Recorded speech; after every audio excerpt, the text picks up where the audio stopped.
Ganito lang yan. Ang sweldo bilang choreographer ay nakadepende sa dance company na a-applyan.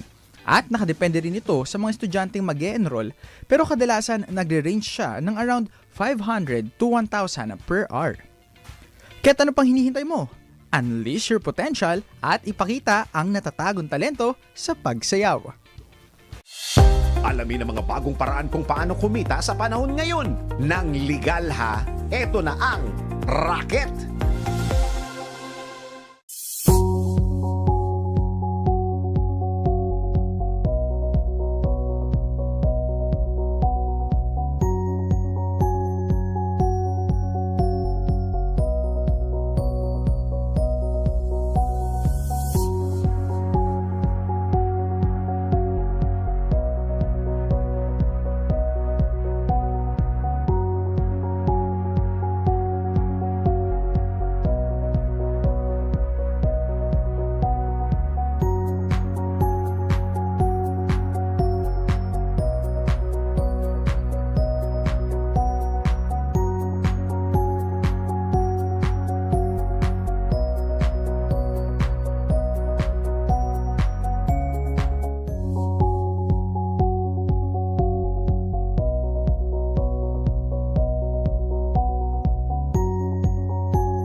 Ang programang ito ay hatid sa inyo ng Petron. Petron knows you deserve only the best. Moving forward kami sa Sulong na Bayan. Ang inyong paboritong public service program ay susulong na naman. Maririnig kami sa bagong time slot na alas 5 hanggang alas 6 ng gabi. Lunes hanggang Biyernes. Sa prime time slot na ito, higit na maraming listeners at viewers ang aabuti ng aming iba't ibang segments tulad ng Gospel Verse a Day, balita sa special sectors tulad ng OFWs, Bangsamoro Autonomous Region and Muslim Mindanao, senior citizens, Chinoy community at iba pang makabuluhang sektor. Makakasama ang mga veteran journalist na sina Loli Acosta at Kaali Makabalang. Mabuhay! Sulong na Bayan! Right, mapagpalang hapon po sa ating mga tagapakinig. Welcome po sa ating programang Sulong na Bayan. At syempre, Miyerkules, Sulong na BARM segment po ang ating segmento pag Miyerkules. Sulong na Bangsamoro Autonomous Region in Muslim Mindanao. At hindi ko na po patatagalin pa dahil nasa kabilang linya na ba via Zoom ang ating katandem kasi meron pong isinasagawa o dinadaos. So, tanungin natin sa kanya ang nangyayari sa Information and Media Summit na idinaraos sa kanilang hanay. Alright, welcome and assalamualaikum Kaali. Hello. Audio. Ang ganda ng kulay ni Kaali, oh. Pero walang audio. Wala pong audio. Hello? Ayan. Hello? Yes, loud and Okay clear. Yes. Ang Okay. ganda po ng inyong kinaroroonan. Mukhang maaliwalas ang inyong... nasaan po ba kayo? We are actually belated dito. Magkaharap lang yung venue Okay. ng 5-day event at saka yung hotel sa Park Inn, Alright. Davao. Sa Davao. Malapit lang sa convention center ng SM. Opo. Ang katapat niya. Isinasagawa po, yun po ang gusto nating maintindihan. Mukhang napakalaking po ng summit, Information and Media Summit dyan sa Davao. Ano po ba ito? Precisely, Kaloli, this is a very big event because yung inimbitan nila, all media people covering BARM, Opo. inimbitan nila. I really did not know that that's how the wide scope. Otherwise, Yes. I could have invited you to No come in. problem. But anyway, Nandiyan na kayo. hindi Opo. ko alam yun na in-invite lang din ako. Opo. Ang nagano rito, yung Asia Foundation, yung European Union, Yes, through EU. their Subatra program, and of course, sa kanilang local na partner talaga rito, ang nagdaos, ay ang Bangsa Moro Information Office, in which I am the Deputy Executive Director. Opo. Now, Bayan. nagpadala ko dyan ng initial na video, yung Yes. message Opo. Senior Chief Minister Ahud Balawag Ibrahim, known as Haji Murad, and of course yung mga some photos. But we have as our guest siguro and sa first part ng ating programa, Opo. ang Executive Director ng Bangsamoro Information Office to give us the details of what transpired. I could share the public much about this, but he's more and more proper position because yung sa planning nito at saka sa pagdadaos ngayon ay sila nang namahala rito. Opo. I was just invited. So, Naandyan na po siya? actually, natutuwa ako, Kaluli, because this has been our advocacy. Remember, Yes. in one of the gatherings ng Bangsamoro Preso Corps, nandun, ay binigyan ko ng diin yung kailangan paigtingin yung partnership ng private media with the government media covering BARM. Right. So ito nga, in one of the press conferences na dinaos po ng Subatra at ang Asia Foundation, nasambit ko yun at ito ngayon na nagawa nila. I'm very, very glad because kailangan pagtulong-tulungan yung, sa early infant stage ng BARM para po makaraos siya at maabot niya yung adulthood properly without the necessity of mga especially ngayon kasi ang quad media na ngayon, no? Nandito na social media. Kadalasan vulnerable ito sa mga fake news. So kailangan pagtulong-tulungan. Of course, alam naman ng BARM governance na ang DWIC ay maasahan nila na hindi fake news ang lalabas dito. Siguro, nasa kabilang linya na sa Zoom, ang ating panauhin, kasama natin, of course, our partner, si Executive Director Amin Andrew Alonto. If you... Okay, let's welcome him. Opo. Welcome po. Assalamualaikum. Ang ating Executive Director ng Bangsamoro Information, Director Amin Andrew Alonto. Hello po. Director, before your opening statement, sinabi ko na sa na mayroon nang pinadala ko na yung the video message ni Chief Minister. At kasi medyo mahina yung sound system, you can say something about it. And then overview of the event, and doon, bigyan natin sila ng before you elucidate in details yung event ka. Please greet our audience. Yes, hello po. Yes, Bismillahirrahmanirrahim. Assalamualaikum warahmatullahi wabarakatuh. Magandang hapon po sa lahat ng tagapakinig at tagapanood ng ating programa ngayong hapon dito sa Sulong ng Bayan at Sulong ng Bangsamoro. Magandang hapon po, Ma'am Loli. Magandang hapon sa inyo. And of course, our Deputy Executive Director, Sir Ali Macabalam. Okay, let's dive in. Ano po ang sinasagawang Information and Media Summit sa ngayon? 5 araw po yan. Mukhang talagang thorough at pinlano ng maayos at ng husto. Ano po ba ang, kumbaga, goal nitong ating summit? Go ahead. Yes po, no? Nagsimula talaga to kasi nung nagsimula pa lang ang Bangsamoro Information Office, talagang inalam namin kung ano po ba yung mga problema na kailangan natin ma-address, no? And really, one of the challenges and problems that we were facing back then, and we acknowledge, is that talagang merong communication gap between the government and the private media, the government and our grassroots communities, and the government, regional government, pati na rin po yung local government units, no? So, in incremental steps, dahan-dahan po nag-introduce ng program ang Bangsamoro Information Office, no? And we tried to cover lahat po ng platforms na available tayo, mapa social media man yan, mapa radyo. Sinubukan po natin magkaroon tayo ng programa dyan para wide po yung ating reach.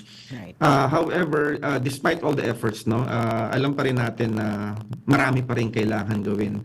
At isa na po itong naisip namin na kailangan, bakit hindi tayo magkaroon ng isang event or activity na kung saan we will gather all the communication and information practitioners, both from government and private dito sa Bangsamoro region. Gawin natin multi-component yung activities natin. Number one, ang purpose talaga po natin is to address the communication gap. Okay? So, through this activity, meron na po tayong mga media partners na ngayon, alam na nila na meron palang Bangsamoro Information Office na pwede maging source of information pagdating sa Bangsamoro government. Yun yung isang component doon, no? At through this activity, nakilala na rin nila yung mga iba't ibang communicators and information officers, hindi lang dito sa BIO, no, kundi pati na rin sa mga iba't ibang offices and ministries, pati na rin po sa mga local government units. Okay? So, yun po yung first component ng ating activity. Pangalawang component po ng ating activity is yung tinatawag natin na parang capacity building and awareness campaign. Kasi alam natin na isa nga sa mga observations kanina ng one of our speakers, si Yusek Gutierrez from the Presidential Task Force on Media Securities, karamihan ng mga media practitioners ngayon mula sa kabataan. No? Maraming bago sa ating mga media practitioners. And with that being said, gaya rin ng sabi ni Sir Ali kanina na magandang magkaroon ng mga iba't ibang klaseng capacity building. No? So that is the other component ng itong summit natin kung saan meron po tayong mga iba't ibang topics na pag-uusapan. Nagsimula na po actually kanina, no? Nag-start na tayo sa Bangsamoro Electoral Code. Okay. Alam natin na maraming katanungan ukol doon sa batas na naipasa ng ating Bangsamoro Parliament. And in the next coming days, magkakaroon din po tayo ng iba't ibang topic subject for the discussion and workshop. O kasi alam po natin, go ahead, Kaali, ikaw muna. Ang maganda dito, Kaluli, listening direct from the horse mouth, no? Yeah, horse's Yung mga mouth. media practitioners, what do they expect? How can they be of help? Now, kanina naimungkahi natin na tungkol dito sa electoral code. Kasi para lalong magkaroon ng better grasp understanding ng mga constituents ang about the electoral code. Alam mo naman naharap yan sa petition, no, sa Right, Supreme Court. right, Supreme Court. Isalin ito sa local tongues, gaya ng for instance Ilano, Maranao, Maguindanao, Sulu, Tausug, Basilan, Yakan, and din Tawi-Tawi, Yakan at Sama, no? Okay. So, para maintindihan, and all avenues na gagamitin, social media, traditional media, and then yung traditional na face-to-face, doon na magagamit siguro rito by that time na elect na yung mga barangay officials natin, matap natin sila na magkaroon ng pulong-pulong at may distribute yung mga translated, no? Translated IEC, Information and Education Materials, para maintindihan nila yung electoral code because this is a very, very vital document, law, sa BARM, defining and making some innovations in the electoral processes unique to Bangsamoro region. Binanggit ko kanina, doon sa ang pinakamiting talaga rito ng BARM is really to level the playing field. Yung mawala yung medyo maibsan, yung grip, no, control ng traditional politics dito na kung sinong lang may pera Yun lang ang may chance na makapagserbisyo. Right. Wala nang chance yung walang pera na may laman naman ng kokote. So ang ano to kasi yung party system, napakalaki pong ano niyan. Doon sa na-interview natin kay Sinarimbo, di ba, napaliwanag niya. That's right. Na Malinaw. Magkakaroon yan ng pagkakaiba talaga na mangunguna na naman ang BARM nito sa buong Pilipinas. And I've been advocating and I've been trying to prove, nobody challenged me yet, yung nagawa ng BARM in 4 years, nalampasan na niya ang 30 years of existence ng ARM. And I am That's a feat. I'm ready to debate anybody who will dispute my claim. But ang tanong, Kaali and Director Alonto, you can only, siguro only a few pa rin ang nakakaalam. Kaya napaka-importante nitong Information and Media Summit na isinasagawa ngayon. Because if you have good things na achieve, na accomplish, what good will that do if people don't know about it? Kaya kami ni Kaali, we initiated this program to give you and devote 1 hour every week na segment to make known. Isa ito sa goals na namin ni Kaali, ano? Bukod sa naisip mo Executive Director Alonto na magkaroon ng summit. Etong summit is regular. Every week na kung saan we try to reach out sa iba't ibang mga ministers. Kasi iba-ibang ministers meron tayo dyan and people should know ano ba ang local code, electoral code, government code. Isa-isa yan. Iisa-isahin namin at uulit-ulitin natin because kulang ang information. Nandito kami talaga ni Kaali para maintindihan. Tama yung sabi mo, Executive Director Alonto, na ang ibang tao hindi nila maintindihan kung ano yung mga sinasagawa. Imagine in 4 years, in so short a period of time, na we made a dent. I'm sure you will agree with us na itong aming programa, we've been doing this ni Kaali for the past 4 years. Day 1, inception pa lang ng BOL, nandito na ako. Ako mismo, pumupunta ako dyan to make known to the whole wide world, not just in Bangsamoro. Plus, ito na nga ang aming segmento na pinapaalam natin. Importante, for lack of knowledge, biblical yan, kahit ano pang belief natin, whether Islam o Catholic or born again o ano man, to make known. Because pag hindi kulang iyong kaalaman, you get victimized, number 1. You get bullied. Number 2, you perish. Hindi mo alam eh. Ang dami palang magagandang patakaran ng BARM ngayon. Oozing with talagang amazing, siguro matatawag natin na kakaiba. Hindi naman pala alam paano natin maiintindihan. So, kasama mo kami, Executive Director, dyan sa iyong goal na lahat ay makaalam. Maganda yung plano pa rin ni Kaali na to translate it into different tongues, different dialects, ethnicity, para mas maintindihan, di ba? Director Alan. Tama po. No? Tama. Nagpapasalamat po kami sa inyong programa for allotting this program every Wednesday para malaman po ng tao kung ano po yung nangyayari dito sa Bangsamoro government. And ako personally, I always remind our team na there's a high chance that the Bangsamoro will be judged based on the work that we are trying to do dito sa Bangsamoro Information Office.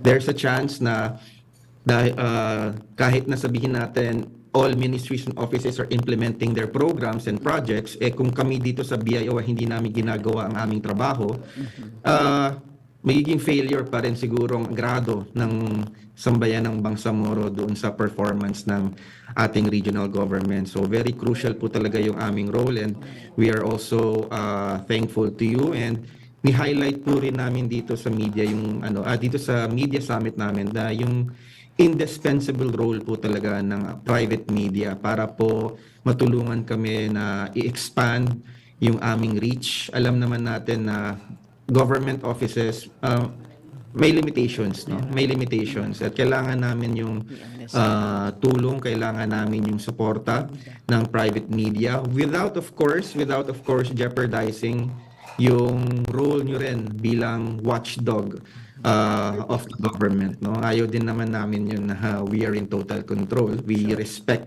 yung ganung boundary, but what we are saying is lahat po tayo meron tayong role dito, especially in the transition period. Alam naman natin na si BARM it's coming from a conflict zone, conflict ridden region, and it's not that easy to transition from a conflict region to a peaceful region agad-agad, no?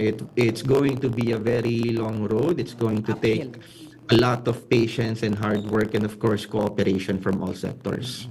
And syempre, talk about cooperation, Kaali. Kami naman sa hanay ng larangan ng pamamahayag, gustong-gusto namin na pag kami ay kumontak sa inyo, somehow, bigyan nyo naman kami ng oras. Kasi we will do you a favor. Kasi yung iba dyan, talagang tago lang ng tago or nag-avoid ng mga issues. Ang sarap kasi maintindihan, paintindi nyo lang, Director Alonto, na we are doing you guys a favor. Bakit? Because meron ganitong naging problema. So, tatanong namin sa inyo, paano nyo i-resolve? We will always get your side of the coin. Hindi kami, we won't take sides. This, I promise you, kami ni Kaali. Merong sumumo sa amin, ganito daw nangyari sa Lanao, sa Marawi, Baon Marawi, etc., etc.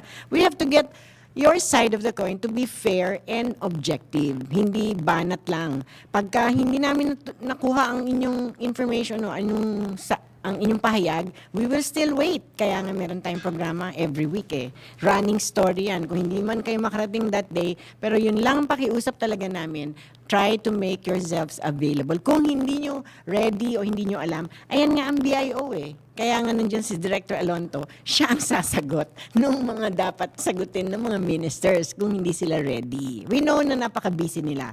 Siyempre, lalo na yung transition and all. Pero nandiyan ka, Director Alonto, make yourself talaga available 24/7 kasi ang radyo dito sa amin sa Manila, alas 6 pa lang gising na talaga ang mga PIO, Public Information Office. Kasi why do I know this? I work for the Secretary of Press, Secretary si Toting Buni. He's my cousin.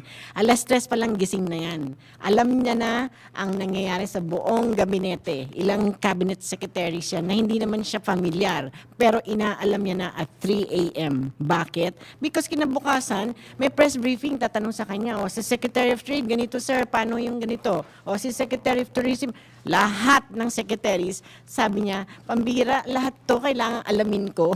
Sabi niya, kasi ikaw ang press secretary, ikaw ang spokesperson. Ngayon, ang maganda sa kanya, na ituro ko din sa kanya, pag hindi mo alam ang isasagot mo, which is malamang sa malamang hindi ka naman talaga knowledgeable about the issue, pwede mo naman sabihin, okay, we will give you the information Ali o Loli Acosta o Paul Gutierrez in due time. Once we collated everything para hindi tayo magkamali, hindi tayo ma-compromise, we will give you the details in 2 hours maybe. Pero ang sarap na kami, maririnig namin yung availability nyo na andali namin sabihin sa ere, nakontak po natin si Director Alonto at ipagkakaloob niya yung tamang informasyon maya-maya. Di ba? Side mo na yon. Hindi yung Yes, ma'am. binanata na namin sa ganito, tapos wala kayong sagot, ang tagal.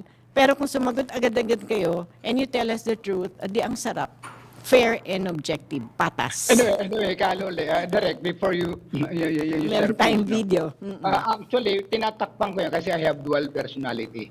In our discussion, kami lang ni Kalole, sinasabi ko na ito. In-explain ko yung about sa Marawi. Right. Supplemental lang kako ang role ng BARM dyan. Hindi kayo membro ng task hindi force, member. Bangon Marawi.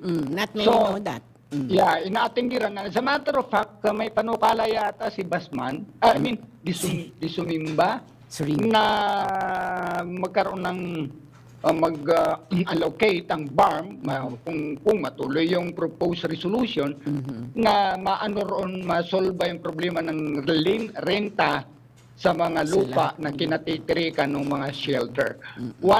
Ang role po dyan ng BARM ay indirect. Ang merong talagang may problema dyan ay local government unit and the national government. Oo, na-interview ko pa yung pinsan ni Director Alonto, si Zia. Siya ang nakatutok. Di ba tayo? Malaki ang ginagawa niyan sa Manila. Sure. Malaki may tutulong nila kasi humingi rin sila ng additional budget. But anyway, going back to the event here in Davao, Kaluli, is ang importante dyan yung workshop. And talagang I saw to it that I'll be around because yung mga young generations natin ngayon, iba na sila. ang intention, ito sinabi ko kay Direk sabi ko may mga participants dito ng leaning nila, as a matter of fact, they're mercenaries. Media mercenaries at lining nila doon sa mga kabila. Sabi ko, supplyin ko na kayo ngayon. Ganyan ako ka-brutal. Sabi ko, anong niyo, magtapatan lang tayo. Good one day, sige. Gusto, tapunin niyo sa akin, tatapunan ko rin kayo. But no, nobody would do. Ang rito is, we have our direction. Do you love farm? Do you, saan kayo lilibing pagka yun? Pagka namatay ka? Bam! You can expect it to be burned somewhere else. So, whatever po, wag na tayong umasa na bubunga pa ng another autonomy pag mag-failure ito. And in the day of judgment, Right, the final judgment. tatanungin ka, ano bang ginawa mo? Imbis na naging parte ka ng solution, naging parte ka ng problema. So yan ang ipaunawaan natin sa private media. But there are also factors. Lumabas kami kanina, alam ni Director, inilabas ito si Gutierrez. Paul, alam mo naman, para younger brother natin yan eh. Sabi ko, Paul, Brad, ganito. Sabi ko, mas higher risk ngayon kaysa 2009 election, 2010 election. So, kasi regional na, mayroon pang local. Right. So, kapag hindi tayo nakahanap ng magandang hakbang, na while we in the private media exercise press freedom, we are bound by our responsibility. Right. Hindi pwede pataka ka lang ng pataka dyan. Kaya winarning ako. Sabi ko, mayroong tao dyan sa Taporong na kung makapagmuraan yun. Sabi ko, may dyan, mamamatay yan, magiging problema ng task force on media security. So, sabi niya, pagtulong-tulungan natin na he's returning on before the November 23. And I told the Kabsik kanina direct,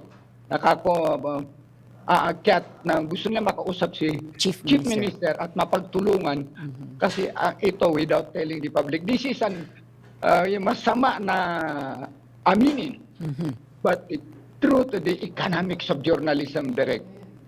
Right. Kaya maraming namamatay diyan kapit patalim yun because the insufficiency of income. Yung before the 2009 massacre, kung mayroong 50 ang journalist covering the autonomy, ngayon, times mo yan ng 5 kasi yung mga anak nila naging journalist. Right. Yun nandun sa kanila yung sinasabing lumabas lang, bumili ng soka, journalist. Journalist na. Okay, sa ating pagbabalik, babalikan natin yung detalye na sinasabi mo, Kaali. But we have to pause for a quick break. Director Alonto, dyan lang po kayo. Kaali Makabalang. The Philippine Standard Time is 5:25 in the afternoon. Si Miss Loli Acosta, Sulong na Bayan sa DWIZ 882. Gusto mo bang kumita ng pera habang nasa bahay ka lang? O kaya naman, estudyante ka na gusto pang magkaroon ng extra income panggala with friends? Well, raketera, let me handle this! Narito ang mga racket o trabaho na pwede mong pagkakitaan anytime, anywhere, basta may internet connection ka. Pag-usapan natin ang website na Cashflick App. Ito ay isang website kung saan libreng lifestyle application para sa mga mobile devices mula sa developer ng Cashflick. Ito ay isang Cashflick reward app na ginagawa para sa Indian market. Nagbibigay din ito sa mga users na kumita sa pamamagitan ng pagkukumpleto ng video ng mga gawain na regular na nag-a-update ang mga premyo na ibibigay at mag-iiba depende sa mga pagpipilian magagamit para sa mga araw na iyon. Ang payout ay through e-wallet. Merong 5 pesos, 10 pesos, 20 pesos, 50 pesos, 100 pesos, 200 pesos, 300 pesos, at 500 pesos. So, ngayon, proceed tayo sa registration or sa pag-apply. Una, mag-sign in. Fill upan ang mga hinihinging personal details. Ikalawa, pagka-log in, magkakaroon ka ng 400 points which is equivalent to 2 pesos at makikita mo iyon sa Get Paid by watching YouTube videos. Ikatlo, i-click ang 3 lines sa taas. Makikita mo ang watch video, referral code, redeem at group. Ikaapat, piliin ang watch video. Mamili ng nais panoorin at manood. Ang kagandahan dito, kada login mo araw-araw, automatic na mag-earn ka ng 400 points. In every 60 seconds naman, you can earn 3 points. In terms of referral naman, you can send your referral code with your friends. In redeeming naman, 24 hours during business days, meaning hindi kasama ang Saturday at Sunday sa pagpe-payout. Piliin ang GCash and automatically, ang points ay papasok na sa iyong GCash account. Kaya't, i-download mo na yan para ikaw ay maka-rock and roll.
Balitang ito ay hatid sa inyo ng Petron. Petron knows you deserve only the best. DWIZ Balita ngayon! Magandang hapon Pilipinas, narito na ang mga balita. Defense Secretary Gilbert Chodoro tinawag na squatter at illegal occupant ang China sa exclusive economic zone ng Pilipinas. Balita mula kay Patrol 5, Aya Yupangko. Tinawag ni Defense Secretary Gilbert Chodoro ang China na squatter at illegal occupant sa Exclusive Economic Zone o EEZ ng Pilipinas. Inahayag ito ng kalihim kasunod ng pagsasabi ng China na sa kanila umano ang Pag-asa Island sa kapihan sa Manila Bay Media Forum.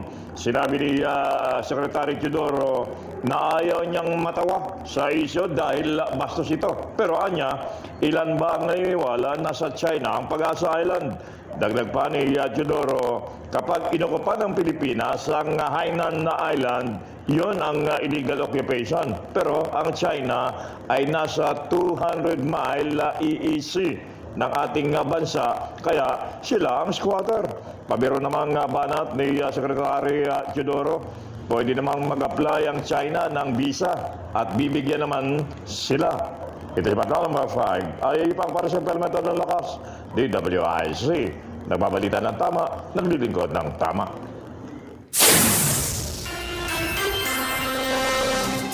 Samantala, 17 OFW na lumikas sa Israel, balik Pilipinas na. Balita mula kay Patrol 45, Raul Esperas. 17 mga overseas Filipino workers o OFW na lumikas sa Israel ang dumating sa bansa. Sinalubong ito ng Overseas Worker and Welfare Administration ng Department of Migrant Workers, gayon din ni Senator Rapi Tulfo.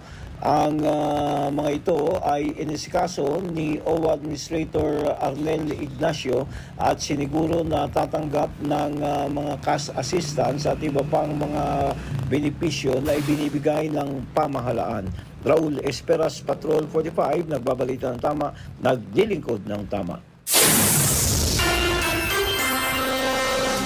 Para sa karagdagang impormasyon at mas marami pang mga balita, bisitahin kami sa aming website www.dwiz882am.com at sundan ang aming Twitter account at Facebook page DWIZ. Ako po si Haya Ludovico, Nagbabalita ng Tama, Naglilingkod ng Tama. DWIZ Balita ngayon! Ang balitang ito ay inihatid sa inyo ng Petron. Petron knows you deserve only the best. Si Miss Loli Acosta, Sulo na Bayan sa DWIZ 882. Right, nagbabalik muli ang ating segmento sa Bangsamoro Autonomous Region Muslim Mindanao at kapiling pa rin po natin ang ating BIO Executive Director no less than Andrew Alonto at syempre ang ating Deputy Director naman ng BIO at katandem natin no less than Ka Ali Makabalang. Hello muli. Ayun, yung ating hanging question kasi sabi mo gatas pinabili lang ng suka, journalist na. Marami ganyan. And then, yan nga, sa summit ngayon, Director Alonto, ano ang mga ine-expect nyo na matutunan pa ng mga nakipaglahok dyan sa Information and Summit, Media Summit? Yes, I think isa sa mga pressing issues na kinakaharap ng journalists and media practitioners ngayon is yung tinatawag natin yung proliferation ng fake news, misinformation, and malinformation. No? So, parte po ng program natin is paano natin ma-equip yung ating mga journalists para magkaroon sila ng skills on fact-checking. No?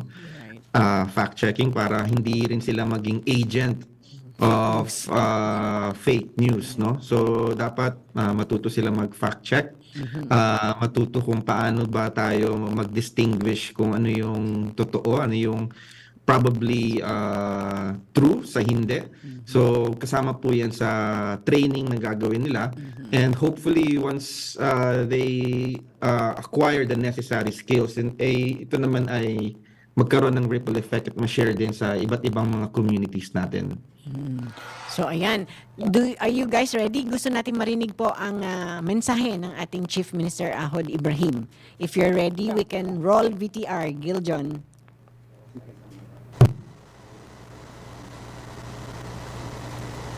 Here today, as we gather for the amplifying voices, nurturing the peace process, the role of communicators in the Bangsamoro Region Summit.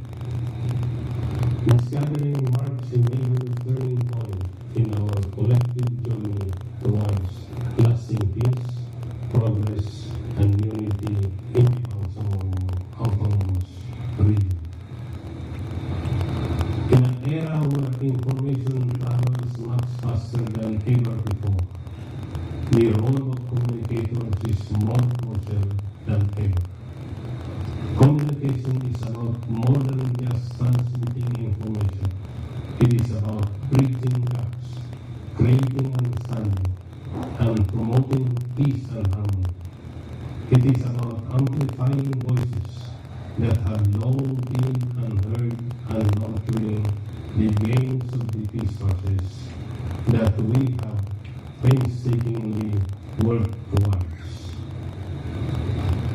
The signing of the peace accord has been a witness for the power of dialogue, diplomacy, and cooperation.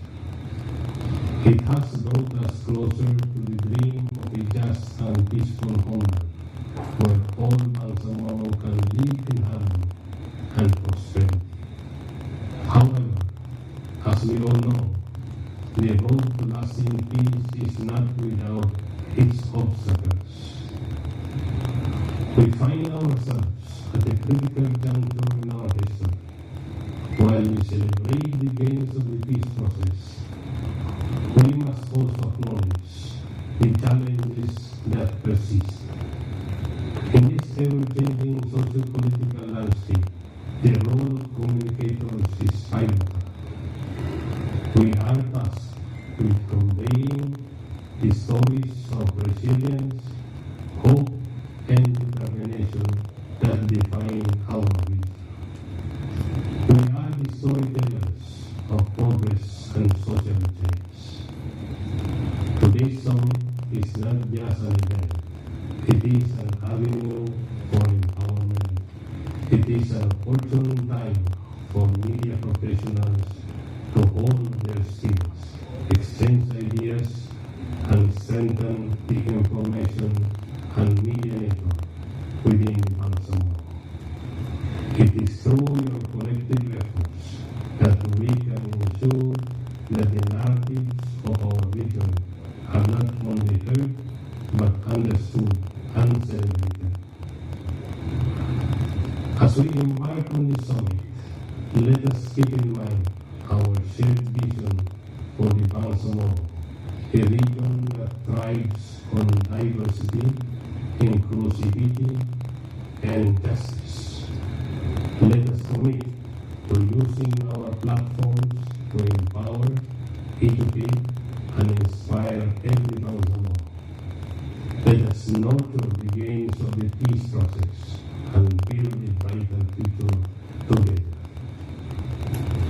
In conclusion, I would like to thank each and every one of you for your dedication to promoting press freedom.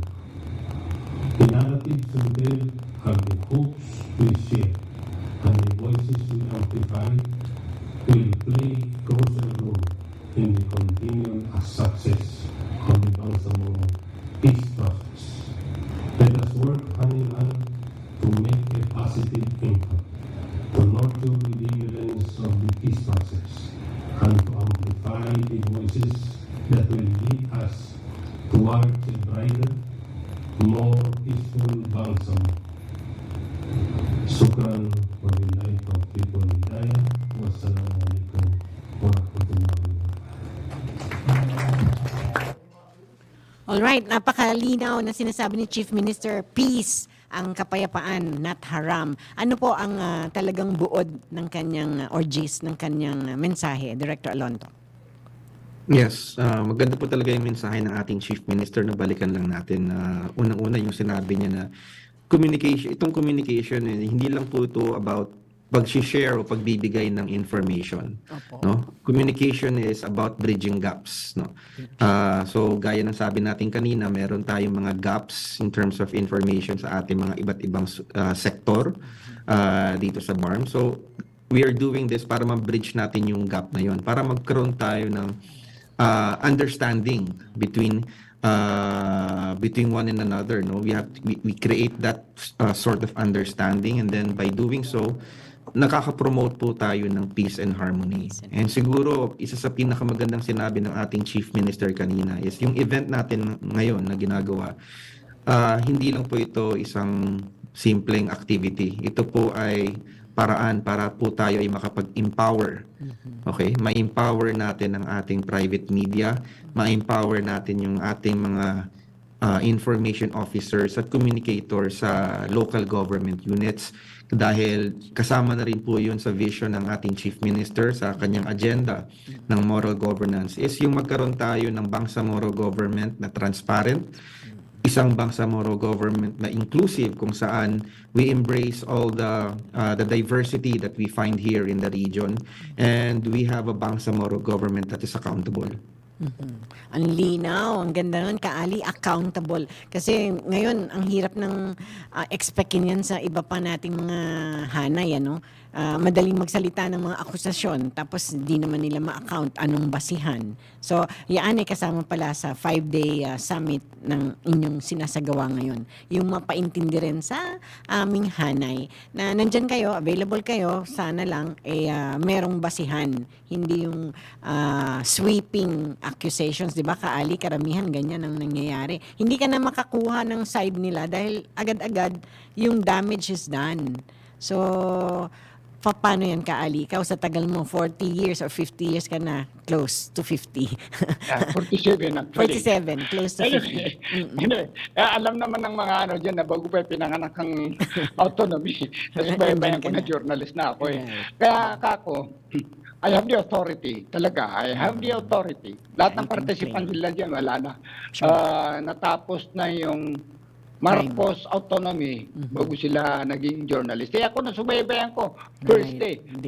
Uncle nito ni director yung first speaker ng Marcos autonomy sa legislature. Anyway, ang binibigyan ko ng kako ang sa private media because I have dual personality kaloli. I'm part of the BARM media core group. And at the same time, I am in the private sector. Now, nahihirapan ako kung tutusin ito how to play.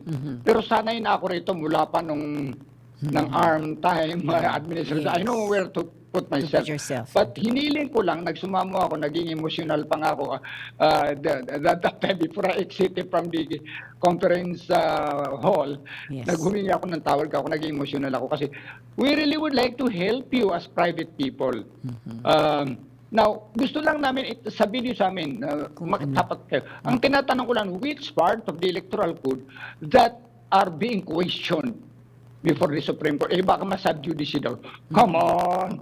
Pwede naman natin pag-usapan ng merit of the case. Which party about the dynasty?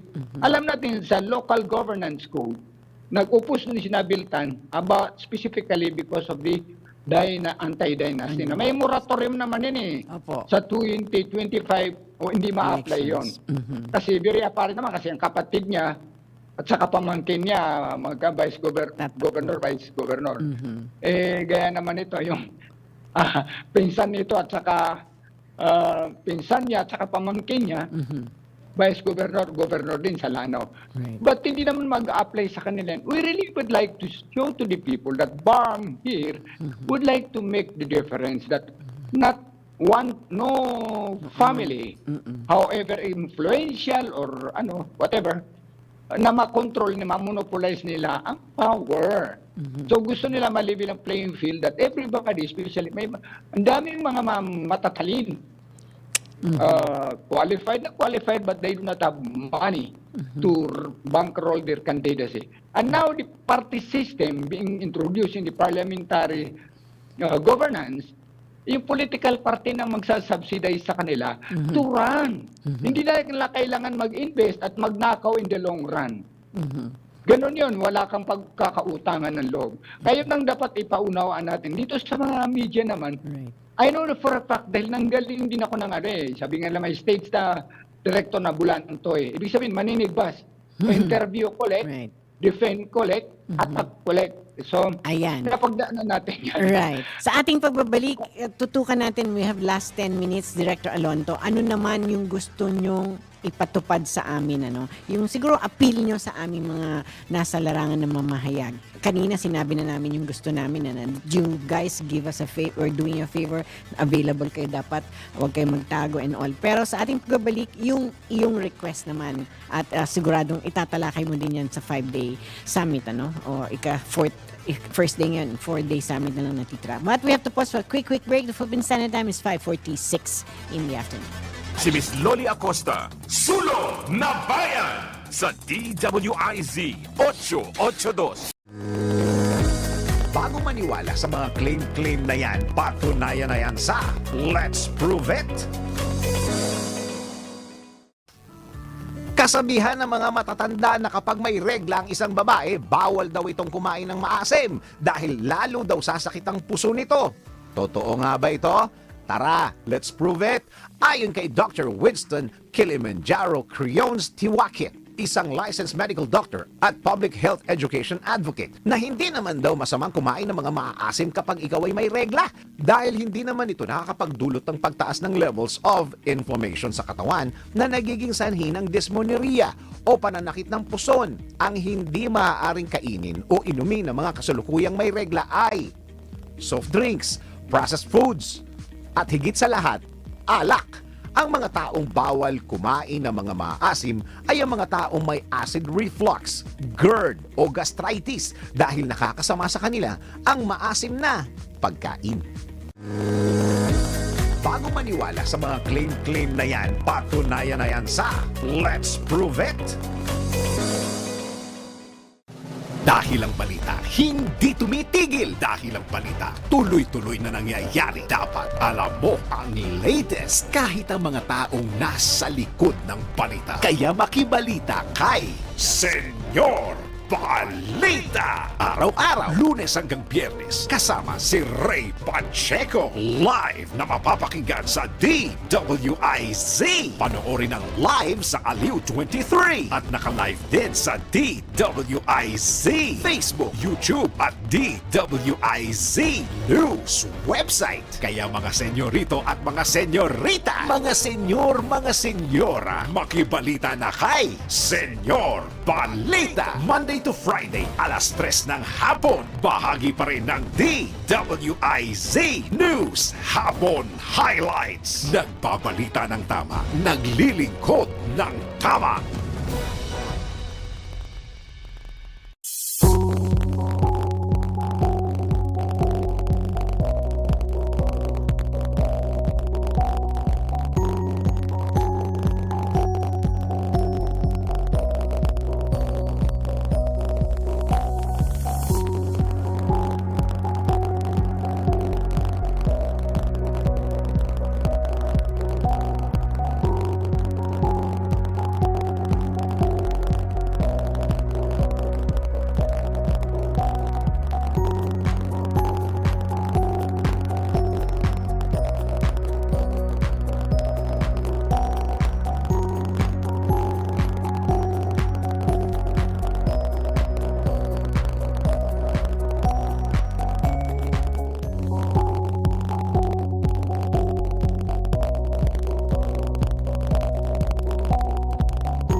Si Miss Loli Acosta, Sulong na Bayan sa DWIZ 882. Right, we have 8 minutes, ating last segment. At syempre, kapiling pa rin po natin from Davao live ang dalawang napakalaking opisyal ng Bangsamoro Autonomous Region in Muslim Mindanao Information Division, BIO, si Executive Director Alonto at gayon na rin si Kaali Makabalang. Shout out lang very quickly sa aking kamag-anak at sister-in-law nandyan sa Orange County. Nanonood sila at ganitong oras.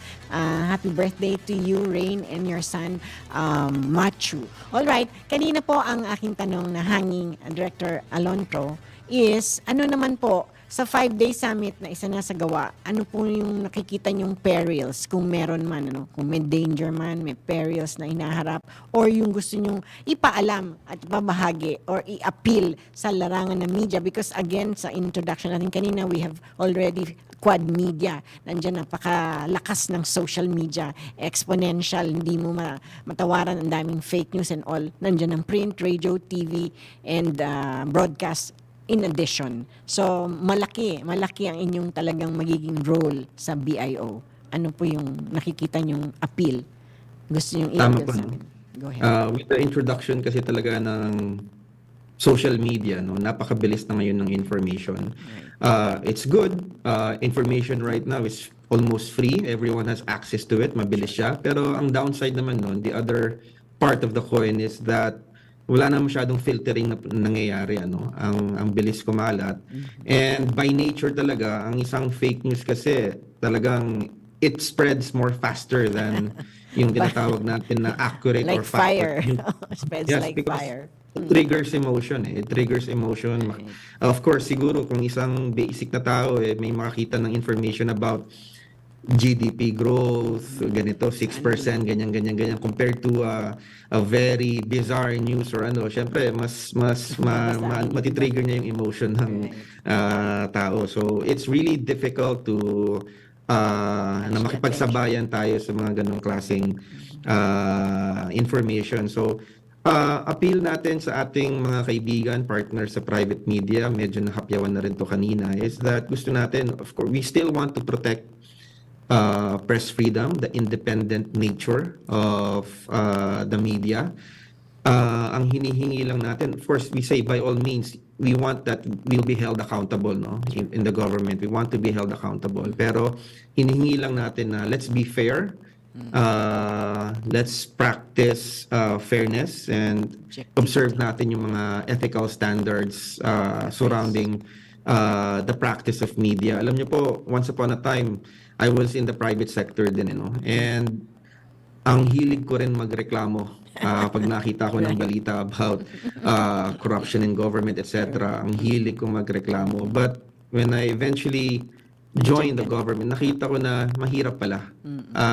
Because for example, in the BARM, dihado na agad sa simula pa lang because of the experience ng ating mamamayan, our history is marred by stories of corruption, neglect, and malpractice. And sa start pa lang ng BARM, medyo dihado na because people already have this perception.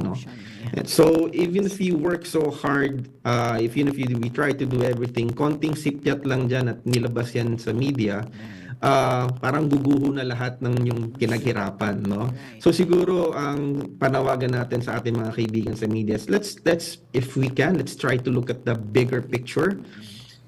We are in a transition phase na gusto natin.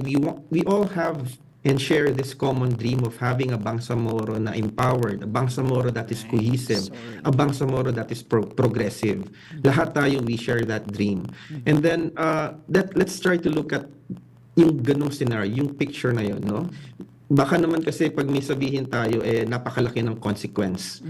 And then yung mga consequence na yun, eventually if you add them up, it will just, put us back to where we were before. So ayaw natin maulit.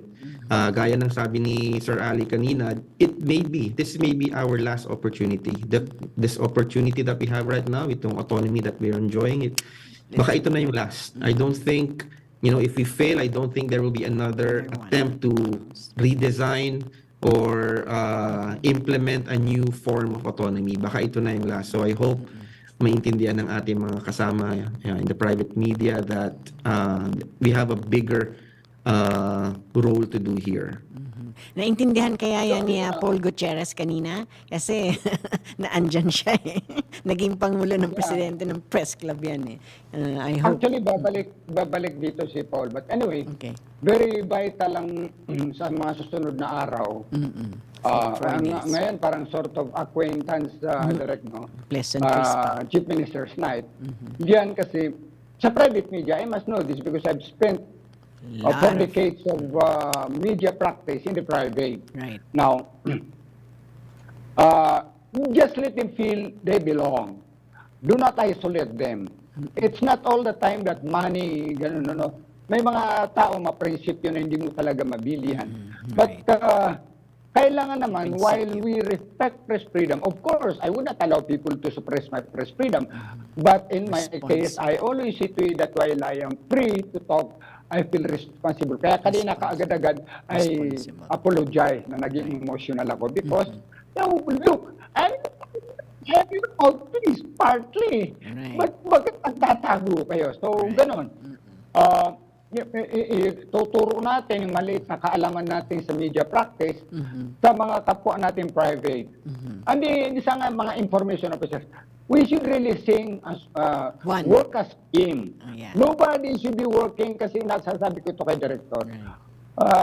BIO is the umbrella information body of BARM. Then harmonize natin dito. Another challenge is winning the support of the private media. And in the private media, may mga problema, may mga factors yan. One doon, tatalakayin ko rin dito sa it's not good to hear. Sabi nga ni Paul sa akin, brother, mahirap isaan sa madlayan. Right. The root cause of downfall of media people. Ay Maguindanao Massacre, sinabi ko sa... I know. Yun lang naman yun the economics of journalism. But anyway, we'll give you update. Yes, We are please. running out of time for this segment. running We will out. update you. Please accommodate siguro the BIO, Okay. the special regular days program. O siguro you can allow 15 minutes so our director can provide you.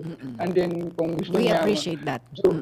Medyo pang may kasamang pokpok. I can also talk about even. Right. We really have to create a scenario where the flow of information, ang batayan sa akin, butong line sa akin, is not only effective informing and educating.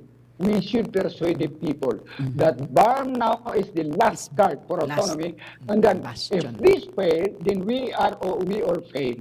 Yeah. Yan ang gusto natin ipaunawaan. We will let the private media and the government media act accordingly. Yan. I agree. Magpakaraya 101%. tayo. Magpakaraya tayo sa ating personal interest. Yeah, we go extra mile. This is the last hurrah. Naku, napakabilis ng ating oras. Pasalamatan na natin sa Executive Director Andrew Alonto. But this is not the last kasi bigyan nyo kami ng aftermath after the 5-day summit ng ating Information and Media Summit. Kaali, extra ka na 60-seconder.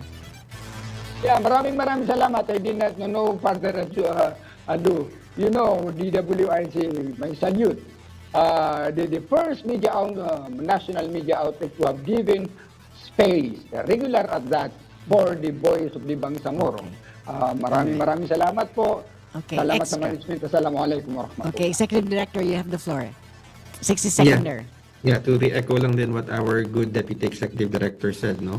We are very grateful to DWIZ for allowing us and giving us this platform and space kung saan we can share information and communicate with our audiences, especially those in the Metro Manila. Alam natin na si Bangsamoro nasa buong Pilipinas, even dyan sa Metro Manila. So rest assured po, yung mga appeal nyo po kanina, we will work on that. In fact, if I just may share, yung mga ibang ministries and officers natin actually nag-undergo ng facing the media training last week. Last week or 2 weeks ago, no? Because may marching order din naman talaga ang ating mabuting Chief Minister that we should engage the private media for information sharing. So again, maraming salamat po and assalamualaikum warahmatullahi wabarakatuh. Sukran. Executive Director Alonto of BIO at syempre ang ating Deputy Executive Director din, no less than Kaari Makabalang. Thank you. Sukran. God bless, inshallah. Thank you sa ating engineers chat, Joshua, Giljon Reyes, Aldrin, Cruz, Jen Barbon, Darwin Montano, writers Haya Ludovico, Hannah Ledan, and Laika Cuevas, gaya na rin ang CA, Jessa Bermeda, and Jubilee. And thank you, Chairman D. Edgar Cabangon. God bless everyone. si Miss Loli Acosta. Sulong na Bayan sa DWIZ 882. Ang programang ito ay hatid sa inyo ng Petron. Petron knows you deserve only the best. Nagbabalita, naglilingkod sa lahat ng Pilipino. Aliw Broadcasting Corporation sa Metro at Mega Manila at buong bansa. Ito ang 882 DWIZ. Noon hanggang ngayon, 73 taon nagbabalita ng tama, Ayariya at Nosia.